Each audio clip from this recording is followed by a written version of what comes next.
very well. Pag kumain ka daw nito, yung maasim na pinakita ko kanina, Tatamis daw mga boss. Ito yung tinatawag nilang magic berry. mga boss, welcome to my channel. Katulad na sinabi ko, food vlogger muna tayo ngayon. Yan, may amin ako sa inyo. Hindi ako mahilig kumain ng ampalaya. Ikaw ba, mahilig ka kumain ng ampalaya? Eh di ayos, good for you. Kaso mahina yung tolerance natin sa mapait mga boss. Ayan. Yan. Mahina tolerance natin yung sa mapait at sa maasim. Pero mga boss, may na-discover ako na produkto. Itong mga to, kayang gawing matamis, mga boss. Pero tatry ko nang hindi ko tinatry yung produktong gagamitin natin. No? Ah, ah, ah. Ang pait. Ang pait mga boss kadiri. Hmm, asim naman. Ang asim tsaka ang pait. Pero mga boss, yung nakita ang produkto itong very well. Pag kumain ka daw nito, yung maasim na pinakita ko kanina, Tatamis daw mga boss. Ito yung tinatawag nilang magic berry. Diba? Siguro narinig nyo na to.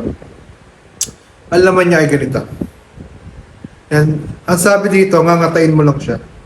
Tapos wait ka lang ng ilang minuto, ilang segundo.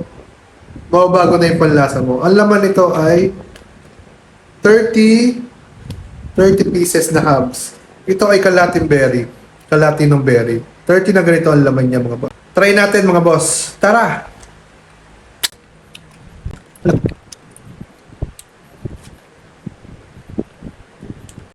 Subukan na natin mga boss.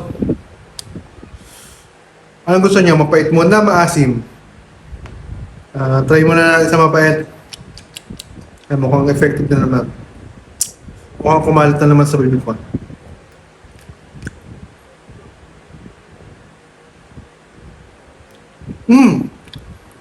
Tumamis nga!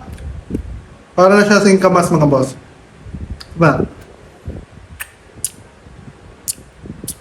Grabe. Tumamis. Yung kaninang maasim, nawala, ang tamis. Ikaw, alam mo naman yung ano ng lemon kung gaano ka-asim to, di ba?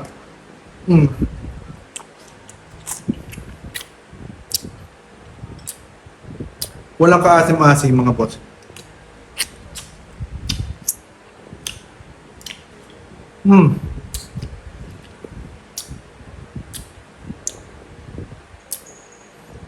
Kaya mga boss, kung gusto mo mabago yung panlasa mo, gusto mo tumamis, mawala yung pait, kumain ka nito mga boss.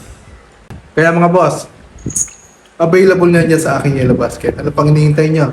Click my Yellow Basket para tumamis na ang iyong panlasa. Kaya mga boss, see ya!